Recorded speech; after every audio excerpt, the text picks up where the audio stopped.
रात के करीब 2:30 बज रहे हैं। नाइट शिफ्ट करने के बाद मैं पैदल ऑफिस से घर की ओर लौट रहा था।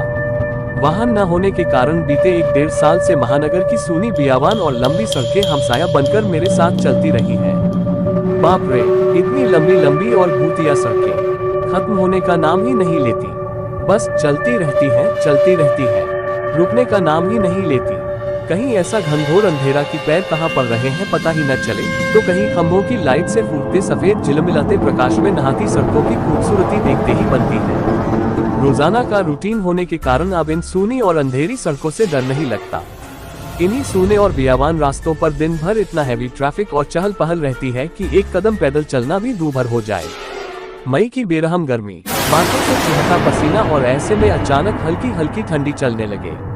माथे के पसीने से टकराती ठंडी हवा कितनी शीतलता प्रदान करती है। ऐसे में कौन बेवकूफ होगा जिसका मन गुनगुनाने को नहीं करेगा।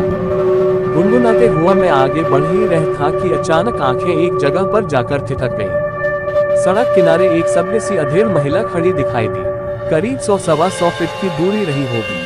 कंधे पर छोटा सा बैग लटका था, वहीं पैरों के पास भी एक ब्रीफकेस जमीन पर रखा दिखाई दिया। सफेद प्रिंट वाली साड़ी से जिस करीने से उसने अपना सिर ढक रखा था, उससे तो वो किसी भले घर की ही गृहिणी ही लग रही थी।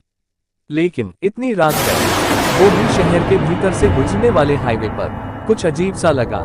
हो सकता है मायके या ससुराल वालों ने बस में बिठा दिया हो और किसी कारण बस लेट होने पर महिला को देर रात यहाँ उतरना पड़ा हो। शायद उसका घर यही कहीं आसपास ही होगा, या फिर शायद सवारी ऑटो या रिक्शे का इंतजार कर रही हो। लेकिन इतनी रात गए रिक्शा कहाँ मिलेगा। शायद घर का कोई परिजन गाड़ी लेकर आ रहा होगा।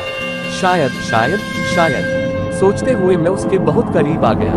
नजरों से नजरें टकराए, मगर वो जरा भी नहीं झेंकी। मेरी आंखों में बराबर देखती रही। भय का नामो निशान तक नहीं, वरना इतनी अंधेरी और सूनी रात में एक अकेली महिला। कम से कम मुझ जैसे मवाली सरीखे इंसान को देखकर तो डरती जाए, लेकिन वो तो लगातार घूमती रही। चेहरे पर न कोई हाव न कोई भाव। हाँ, होठों पर मुस्कान बराबर जमी रही। मैं ही झेप गया, मुझे ही नजरें हटाना पड़ी, कहीं ऐसी वैसी तो नहीं। फिर एकदम से सिर झटक दिया। होगी कोई, मुझे क्या लेना देना। मैं तेजी से कदम बढ़ाता हुआ अनजान महिला को क्रॉस कर गया। अनजाने डर और शर्म के मारे मैंने फिर पलटकर नहीं देखा। न जाने वो क्या सोच बैठे। चलते चलते मैं दूसरी सड़क पर आ पहुंचा। अब वो सड़क और महिला पूरी तरह से ओझल हो चुकी थी। कहीं कोई भूत तो नहीं थी। थोड़ी देर पहले भला लगने वाला रास्ता अब भयभीत करने लगा था।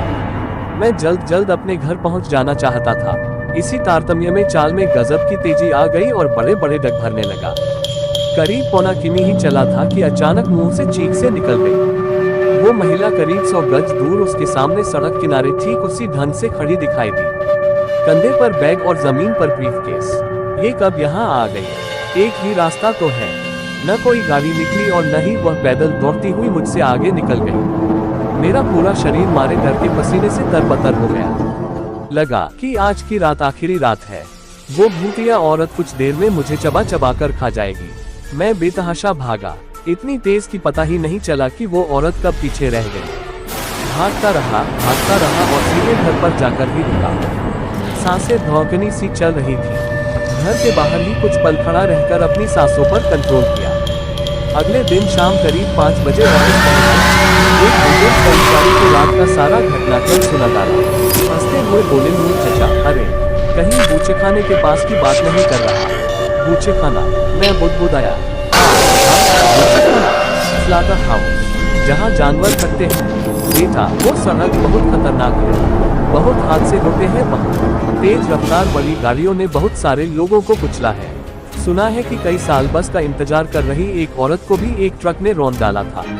तुझे ही नहीं, बहुत सारे लोगों को दिख चुकी है। लेकिन बेटा, भली औरत की रूह लगती है, कभी किसी को नुकसान नहीं पहुंचाती। मैं हैरान था और परेशान भी। अब कैसे निकलूंगा उस रास्ते से रात में पैदल? और एक आत्मा औरत की रूह से आमना सामना हुआ है मेरा।